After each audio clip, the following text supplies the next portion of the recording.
ওনার নাম হলো ফারুক হোসেন। ফিটফাট দেহ আর খুবই পরিশ্রমী।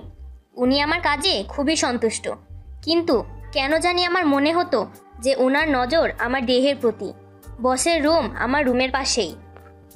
একদিন এক দরকারে বস আমাকে ডেকে পাঠালেন ওনার রুমে। আমি গিয়ে দাঁড়ালাম। উনি বললেন, আরে নাফিসা, দাঁড়িয়ে কেন, বসো বসো। আমি থ্যাঙ্কস স্যার বলে বসলাম। উনি বললেন, নাফিসা, আমি তোমার কাজ দেখে খুব খুশি হয়েছি। আমি তোমার বেতন বাড়িয়ে দিব। আমি তো খুশিতে নেচে উঠলাম। বললাম, আপনাকে অনেক অনেক ধন্যবাদ স্যার। আপনাকে যে কিভাবে ধন্যবাদ জানাবো তা আমি বুঝে উঠতে পারছি না। উনি হাত তুলে বললেন, আরে ব্যাপার না। আর হ্যাঁ, আরেকটা কথা, পরের শনিবার পিক্স হোটেলে আমাদের অফিসের একটা জরুরি মিটিং আছে। আমি চাই তুমি আমার সাথে সেখানে যাবা। আমি আর কি করব, রাজি হয়ে গেলাম। তখন তিনি ওনার ডেস্কের ভিতর থেকে একটা গিফট পেপারে মোড়ানো একটা কি যেন বের করে আমাকে বললেন, নাফিসা, এটা তোমার জন্য আমার তরফ থেকে। আমি সেটা খুলে দেখলাম একটা গোলাপি শাড়ি, সাদা রঙের ব্লাউজ, কালো প্যান্টি আর একটি ব্রা রয়েছে। আমি তো দেখে খানিকটা চমকিয়ে গেলাম। বস বলল, হ্যাঁ, তোমাকে এই ড্রেসেই দেখতে চাই।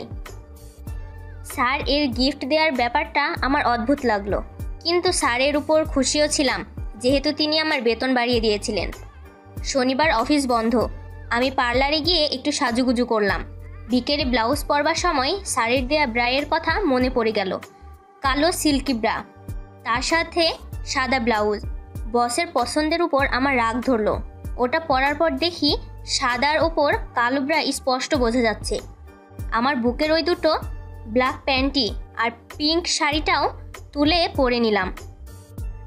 পিক্স হোটেলে গিয়ে দেখি বস দাঁড়িয়ে এক ভদ্রলোকের সাথে কথা বলছেন। ওনার পরনে নীল শার্ট আর কালো প্যান্ট। আমি হাসি মুখে ওনাকে বললাম, স্যার গুড ইভিনিং। উনি আমাকে দেখে অবাক হয়ে কিছুক্ষণ তাকিয়ে থাকলেন। উনি যে লোকের সাথে কথা বলছিলেন ওই লোকটিকে বললেন, প্লিজ এনজয় দি পার্টি বলে আমার পাশে এসে বললেন, ওহ নাফিসা, তোমাকে তো আজ খুবই সেক্সি দেখাচ্ছে। আমি লজ্জায় মুখ নামিয়ে নিলাম। উনি আমার বুকের দিকে তাকিয়ে বললেন, চলো আমরা একটা রুমে গিয়ে বসি। আমি বললাম, কিন্তু স্যার মিটিংটা। উনি কেমন জানি হাহা করে হেসে বলল, আরে মিটিং তো হবে। আমার কেমন জানি মনে হলো, কিন্তু স্যারকে বলার সাহস পেলাম না। উনি বললেন, আমার সাথে আসো নাফিসা। আমি কি বলবো, ওনার সাথে সাথে এগিয়ে চললাম। রুমটা পুরোটাই এসি নিয়ন্ত্রিত। রুমে ঢুকতেই একটা এলসিডি টিভি। উনি আমার হাতে টিভির রিমোটটা ধরিয়ে বললেন, তুমি টিভি দেখো, আমি এখনই আসছি। আমার কেমন যেন ভয় ভয় করছিল।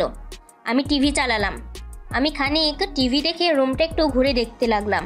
বিছানার পাশে দেখি দুটো হ্যান্ডকাফ ঝুলানো। আমার তো মাথাতেই কিছুই ঢুকলো না।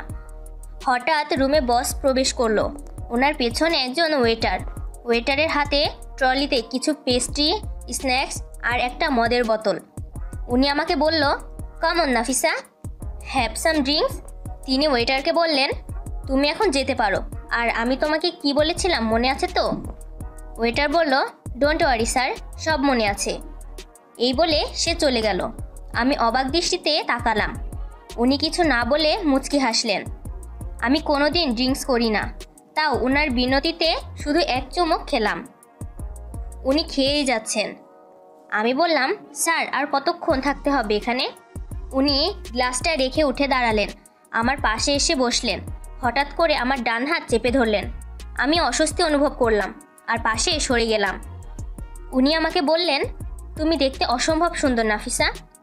এই বলে উনি আমায় কিস করবার চেষ্টা করলেন, কিন্তু আমি উঠে গিয়ে রেগে বললাম, ছি স্যার, আপনি কি করছেন? কিন্তু উনি আবার আমায় ধরতে গেলেন। আমি খুবই রেগে গিয়ে বললাম, স্যার আপনি এমন জানলে তো আমি এখানে আসতামই না। আপনি এমন করলে কিন্তু আমি চিৎকার দিব। উনি সজোরে হাসিতে ফেটে পড়লেন আর বললেন, লোক ডাকবে? হা হা, এই গোটা রুম সাউন্ড প্রুফ। আমি দৌড়ে দরজা খোলার চেষ্টা করলাম, কিন্তু দরজা বাইরে থেকে লক করা ছিল। আমি সজোরে দরজা ধাক্কাতে থাকলাম আর চিল্লাতে লাগলাম, বাঁচাও বাঁচাও বলে। কেউ আমার কথা শুনল না। উনি আমার দুই হাত জোর করে ধরে আমার ঠোঁট দুটো জোর করে চুষতে লাগলো। বললেন, তোমাকে প্রথম যেদিন দেখেছিলাম সেই দিন নিয়ত নিয়েছিলাম যে তোমাকে ভোগ করব, এই বলে জানোয়ারটা আমার শাড়ির আঁচল নামিয়ে দিল।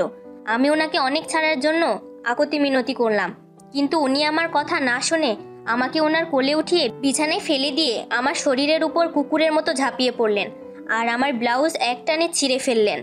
আমি আমার সব শক্তি লাগালাম সেই কাপুরুষের কুকর্মে বাধা দেবার জন্য, কিন্তু আমি পারলাম না।